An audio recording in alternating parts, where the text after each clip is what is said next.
श्री शिवाय नमस्तुभ्यम महाराज। आप सभी लोगों को होली की बहुत बहुत हार्दिक शुभकामनाएं। हर साल फाल्गुन महीने की पूर्णिमा के दिन होली का पर्व मनाया जाता है, लेकिन इस बार होली के दिन चंद्र ग्रहण लग रहा है। और यह चंद्र ग्रहण की सबसे बड़ी खास बात यह है कि इस बार का चंद्र ग्रहण जो कि होली के दिन पड़ रहा है, यह हमारे भारत में दिखाई देगा। इसीलिए इसका सूतक काल भी मान्य होगा और इसके सभी नियमों का पालन भी होगा।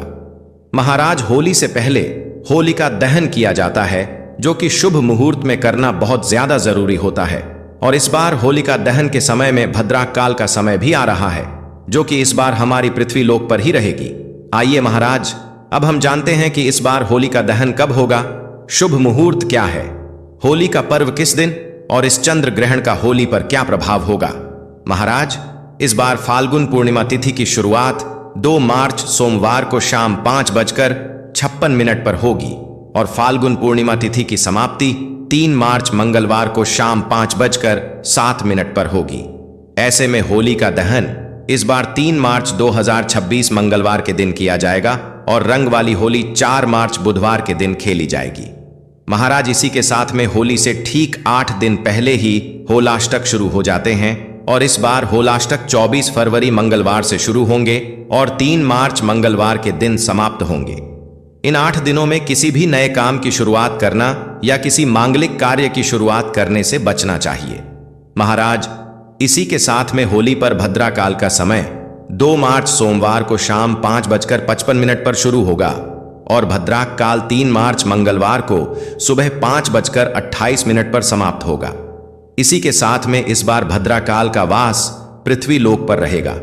इस वजह से जब तक भद्रा रहेगी तब तक होलिका दहन नहीं किया जा सकेगा। महाराज, ऐसे में 3 मार्च 2026 मंगलवार के दिन होलिका दहन चंद्र ग्रहण और सूतक काल की समाप्ति के बाद ही किया जाएगा।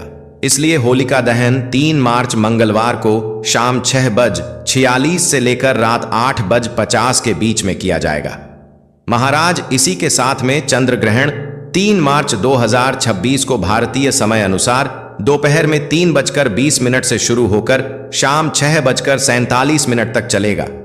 वैसे तो होलिका दहन 3 मार्च 2026 को शाम के समय ही किया जाएगा, पर कुछ जगहों पर होलिका दहन भद्रा काल की समाप्ति के बाद होगा और जिसका समय रहेगा अगले दिन सुबह 5:29 से लेकर सुबह 6:40 के बीच में किया जाएगा। वैसे ज्यादातर लोग ग्रहण की समाप्ति के बाद शाम के समय ही होलिका दहन करेंगे। महाराज, होलिका दहन की राख बहुत ही शक्तिशाली होती है।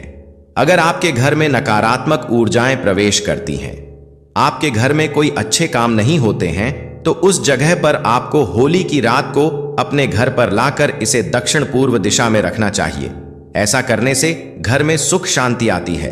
पर ध्यान रहे कि आप होली की रात को अगले दिन ठंडी होने के बाद ही उठाएं।